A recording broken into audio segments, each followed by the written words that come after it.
We're sailing from Copenhagen to Sydney, his home to my home. But do you guys want to hear a pretty crazy story about how we ended up doing this? Okay, but you have to promise that you won't judge me. It's a little bit cringe. It may seem more obvious how August ended up in this situation. He sailed since he was a little kid and he's been on the world tour for the last 8 years. But how the hell did I end up here? So the thing is, I actually manifested this. Now before you disappear and judge me for being woo-woo, hear me out. When I moved to Copenhagen about 3 years ago, I did something very embarrassing and something that I never thought I would openly admit to the internet, and I made a bucket list. I went and got it. Guess what the first thing on the list is? Sail around the world, 4 exclamation marks. Now, pretty shortly after writing that, my rational brain re-entered the chat. So the second line is, or just learn how to sail. Doesn't sound as bucket listy, does it? I kept writing, I wrote a bunch of other lame things, but then I came back to it and I did this little arrow, little pep talk to myself. No, comma, dream big, sail around the world, 3 exclamation marks. Anyway, this little list here is time-stamped.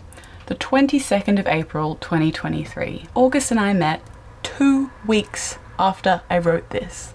2 weeks. Tell me I didn't manifest this. Anyway, if you're joining us now, welcome. We've been talking about this for years, and now we're freaking doing it. You know what they say about the calm before the storm? This really sums up the first week of what will be a 3-year journey. We're saying goodbye to our lives in Copenhagen, and everything is going so well in this first week. The premium content. Until, of course, the storm hit. A boat ride where we were sank 2 days ago. It was really, really scary at multiple points.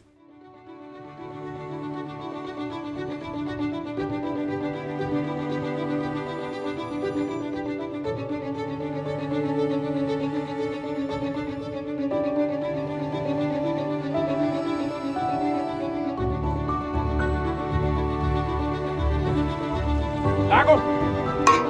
Ja.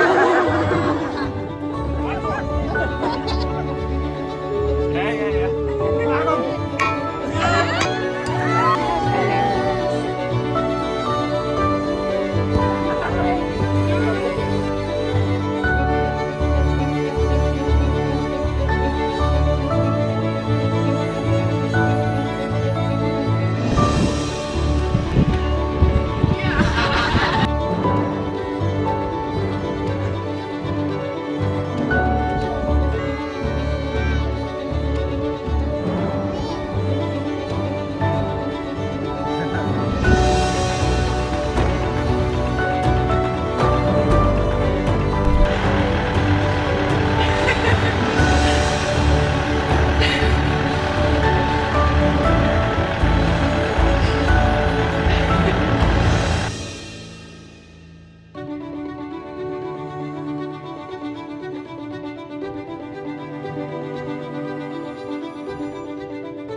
That here?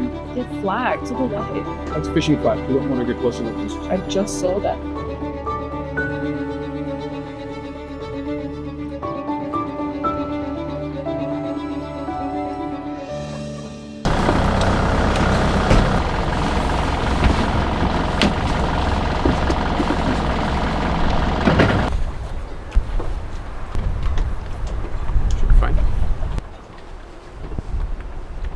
Hey guys, we've had such an amazing but such an emotional day today. We've sailed about 4 hours today to this really beautiful little harbour. We're so close to Copenhagen still, but it feels so far away already. It was so weird seeing the city skyline get smaller and smaller on the horizon, and just to the point where it was like this big, and then you just think that like everyone you know and your whole life there is just fits into something that now looks this big to you.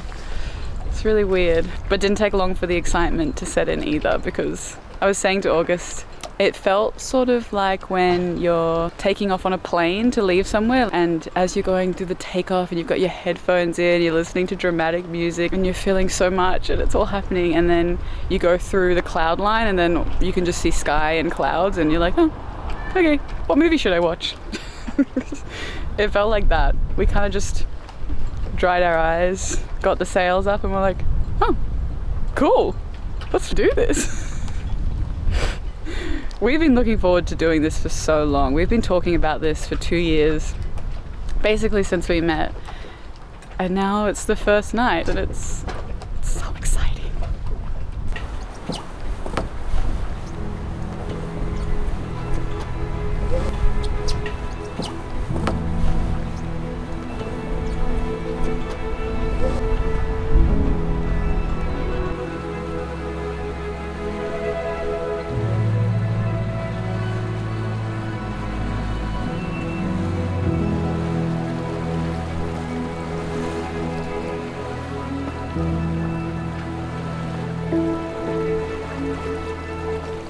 I had the idea that we should just continue straight on, added an extra 60 miles, so we'll end up sailing through the night.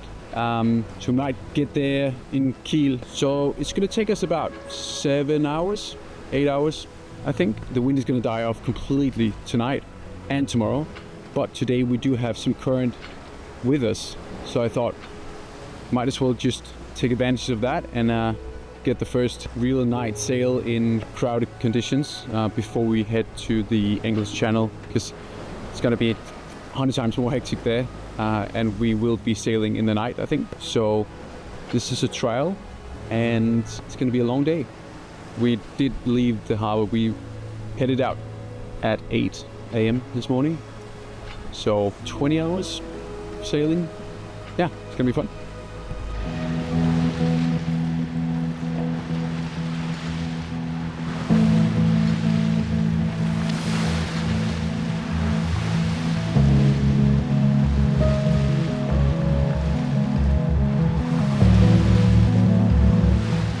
I'm about to do my first night shift, which is really scary but exciting, and I'm nervous. And we just crossed over basically from Denmark to Germany, across a really busy shipping channel. And August is going to sleep now for a nap, and I'm on watch. So feeling pretty scared. Well, we'll be okay. I can always just wake him up.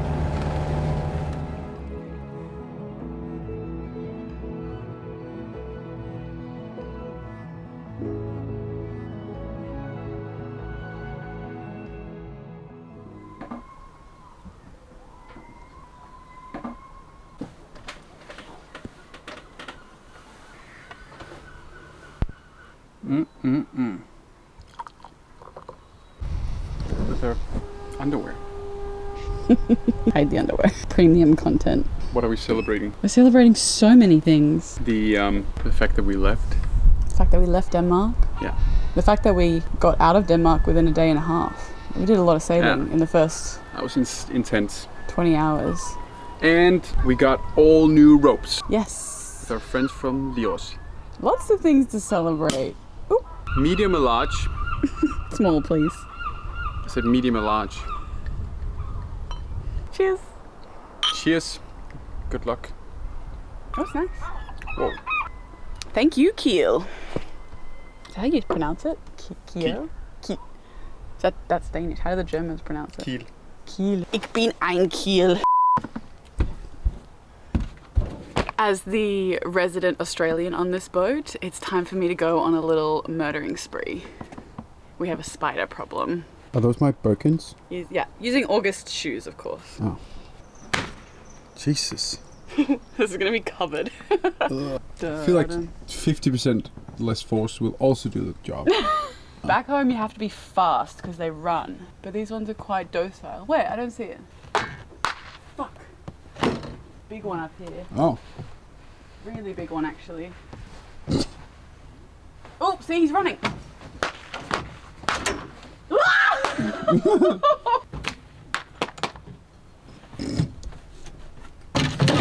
Where did he go?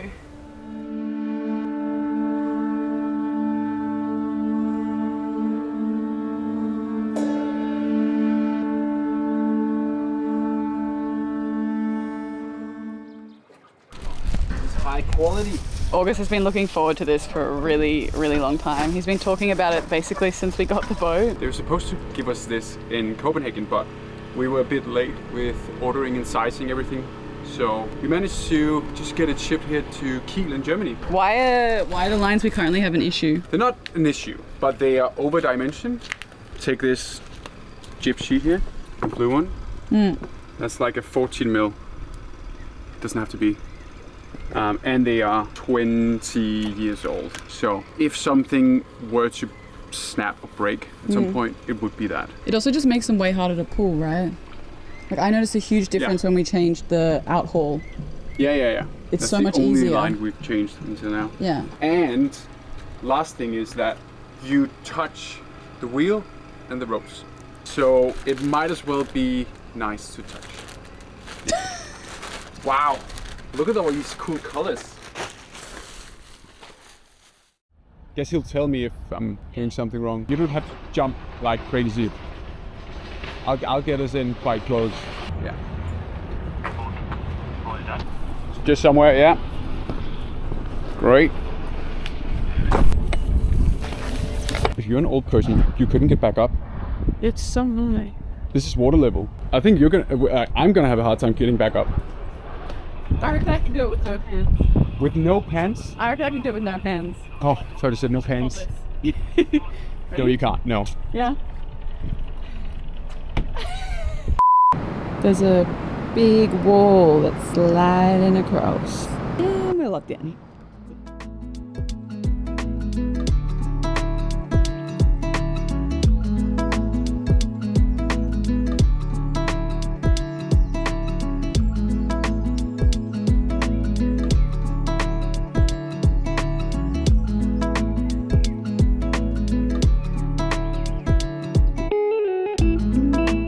So funny when things are going well and everything's on a high that you never expect lows to come so quickly.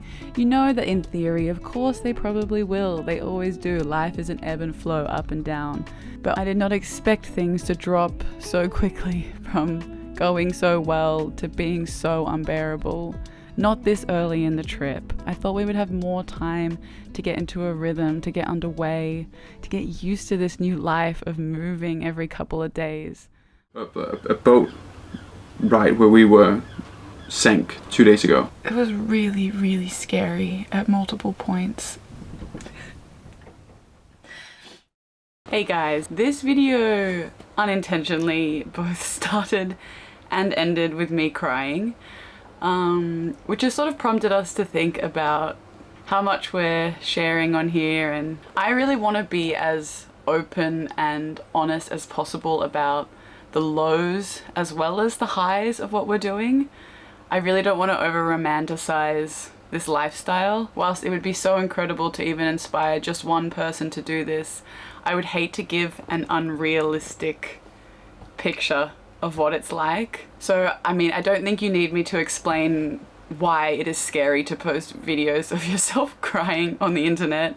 So what we're going to be doing starting with this video is creating a Patreon where we upload a longer version of each video. I have a lot of footage that I was cutting out of the previous videos because it was quite personal, or it was just longer and we were being more open about what happened and how we were feeling and the realities of it all. And that's sort of the scary stuff to upload. So what we're going to be doing from the next video onwards is creating a Patreon where we upload a longer format version of each video. The next video coming up is an emotional one. The weeks that we've just had were a lot. And there's a lot of really raw footage on there that I'm not quite comfortable sharing with the whole world just yet. I will pop the link in the description and maybe a QR code on the screen if I can figure out how to do that. So if you are interested and you are invested in our journey, we would love to see you on Patreon. Thanks guys.